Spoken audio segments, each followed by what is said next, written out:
You noble diggers, all stand up now.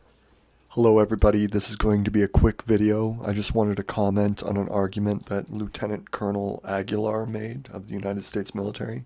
I saw him on Professor Nima Alkhorshid's show and separately Mario Nawfal's show. And Lieutenant Colonel Aguilar made the argument that I will make now. It's about the usage of nuclear weapons. Eurocom has an arsenal of tactical nukes, small bombs for nukes, dozens of them in select countries each, dozens in Italy, dozens in Turkey, dozens in the UK. They can be deployed without presidential command. They are outside the nuclear triad, and so they can be deployed by the theater commander. 4 of these tactical nukes have been moved from Eurocom to CENTCOM. 2 generals were fired for resisting this order to move the tactical nukes from Eurocom to CENTCOM. And these are Lieutenant General Charles Costanza, who is the commander of the Poland-based 5th Corps, and General Christopher Donahue. These nukes have dial-in yields, meaning that the yield can be changed from 0.3 to 300 kilotons. And for reference, Fat Man was 21 kilotons. So the size of the strike we're talking about could be many times the size of Hiroshima and Nagasaki, or many times fewer. Trump will do this because he has been betrayed in his eyes by Oman and faces loss in the midterms. Betrayed by Oman because it is reported that they have agreed to fees with Iran and control outline documents. And it's either admit defeat, put ground troops in, and, face revolution at home and lose the ground troops probably, or escalate to nuclear weapons. And, admit defeat for a guy who's a criminal and stolen all this money and is a pedophile on top of that. It's just not happening. So Lieutenant Colonel Aguilar says Trump will strike Pickaxe Mountain, where the American Republicans have insisted that the rest of the uranium dust that the Iranians have has been gathered. It is definitely not all that just there. And more than this, I think most experts agree that Iran has a bomb already. They did it. And I don't see why they would have waited, having seen what they suffered. Their leader was assassinated. Their entire leadership cast was assassinated. That would sparks evolutionary change like a stream pouring over the ground. It takes the path of least resistance.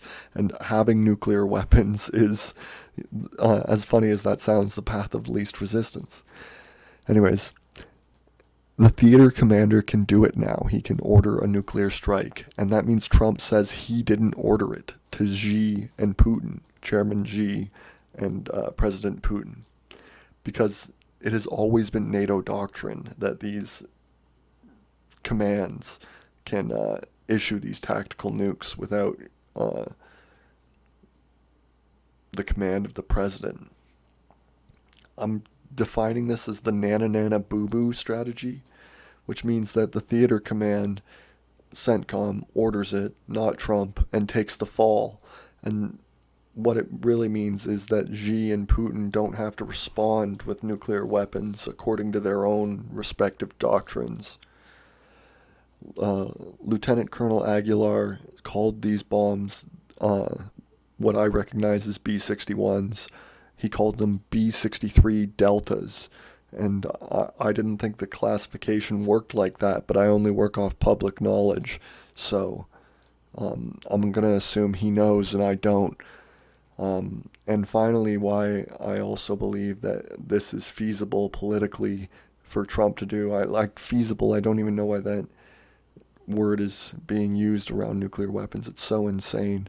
But anyways, I think that Trump might do it is because if it can be less than 21 kilotons or less than the Hiroshima and Nagasaki bombings, Trump can, again, with the nana boo boo strategy, say, did I really break the nuclear taboo if I didn't exceed the power, the awesome power dropped on Japan during World War II.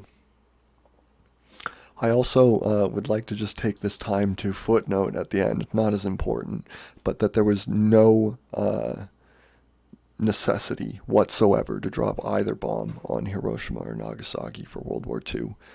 It was completely of choice, and that the reason that the Japanese were going to surrender is because of the Soviet invasion of Manchuria. You can read about it in the Japanese own archives and documents. They talk about it openly, that they feared the Soviets, and that they were really willing to lose more peasants, but they were not willing to become communists.